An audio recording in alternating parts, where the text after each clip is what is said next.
I spoke to a member of the Al-Assad family. Before we go to that interview, let me just explain where Ribal Al-Assad fits in. He's the estranged cousin of the Syrian leader and has been living in exile since 1984. Now, his father, former military general Rifat Al-Assad, fled the country after a power struggle with his brother, the then President Hafez Al-Assad. But Rifat also went into exile and claims he spearheaded what was a bloody crackdown of the Syrian city of Hama in 1982. Allegations he's always dismissed, I've got to say, as a smear campaign by the Syrian government. When I last spoke to his son Ribal in June, he reiterated those denials and was campaigning British and American leaders to include his father in negotiations to solve the Syrian crisis. He continues to call for regime change, but today he did acknowledge that his cousin does appear to be making concessions.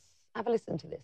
I welcome the proposition made by the Russians about Syria giving up their chemical weapons, and I would welcome all countries, actually, the whole Middle East and other countries should be free of chemical or biological or nuclear weapons.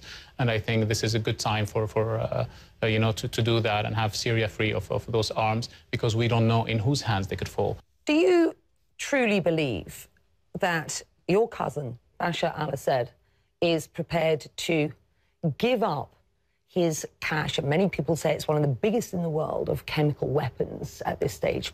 I think that he should, and today... I'm not asking you whether he should, I'm asking you whether he should, and that he would, and of course he would, because he feels under pressure, not only from the international community or, you know, what they call as their adversaries, but also from his friends from Russia who came out with this plan, you know, and who came out with this proposition. So I think that he would do it. I think he would do it, as I told you, because there's increasing pressure on him. There are, U.S. ships in the Mediterranean, and this could lead to a war that neither him or anyone would be able to foresee. There are those who say that if the U.S. had gone in, hit them hard, that would have been a moment in time. The momentum now, to a certain extent, has been lost, and critics of Obama, who might have wanted to see military activity in Syria, say that Bashar al-Assad is, to a certain extent, gaining ground here. What do you think? It would have been a disaster, the greatest disaster, I think, in modern history, if the United States would have attacked Syria. We have to also know that, from my own perspective, I don't think that the Syrian regime did it. Why? For the following reasons: is that the Syrian regime was gaining ground. This is the chemical weapons attack on August 21st. Exactly, on August 21st. The Syrian regime was gaining ground, you know. He had allowed the United Nations investigation team to arrive, and they had just arrived on Sunday. The attack took place on Wednesday. It just doesn't make sense. You know, also, we have to know that both sides have the capabilities to doing to carrying such attacks. The United Nations report a few months ago said very clearly that the rebels could have used chemical weapons in, for example, Khan al-Assad in Aleppo and other places. 12 members of al-Nusra were arrested in southern Turkey, in Adana and Mercia, in possession of 2 kilograms of sarin gas.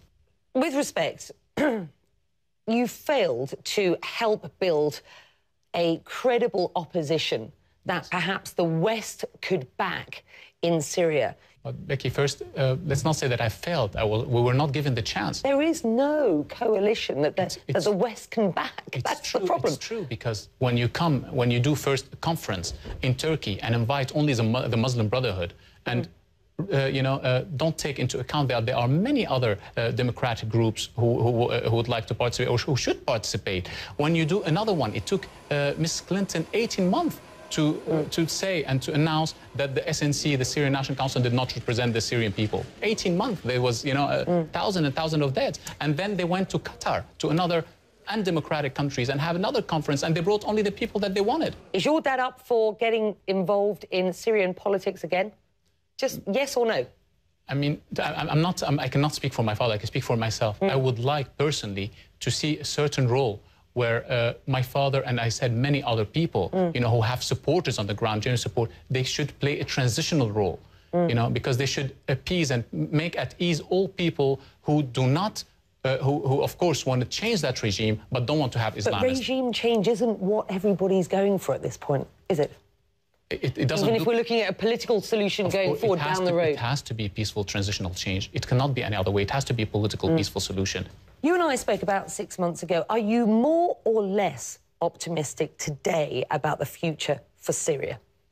Of course, I'm not optimistic because we're not seeing anything on any proofs or anything that could make you feel, optimistic. I'm very pessimistic. What, neither concessions from your cousin?